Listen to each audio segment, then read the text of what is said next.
ওই মায়ের বাচ্চা দুইটা হ্যাঁ। কালকা সেবারা নিছে, ওদের আওলাদ বালাদ করে মানুষের ওই হুজুরা করে দিছে।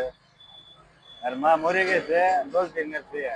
ও আমি পাইলি 9 বছর বয়স করছি। তাহলে তাই, ওটা জমক। তাহলে তাই 9 বছরে আপনি মনে করেন যে 36 বছরের পরিশ্রম করা লাগছে। হ্যাঁ, তা লাগছে। এই যে আমি মনে করেন লালন পালন করতেছি, ওই স্কুলে দেই। ধরেন আমরা মরে গেলাম গা, ওই বাচ্চা দুটোর কি দশা হবো? হ্যাঁ বাপে তো নিয়ে গেছে। আল্লাহ খেলে সবার রাখা যায়। একটু শিখিয়ে দিতেছি, পরে যেন আমরা মরে গেলে তো গার্মেন্টসের চাকরি চুকরি যেন করে খাইতে পারে, হ্যাঁ হ্যাঁ। এর লাগি পড়াইতেছি। এবার স্কুলে দেই, আবার মাদ্রাসায় দেই, এবার পড়াইতেছি। চাচা আপনি যেটা রাখেন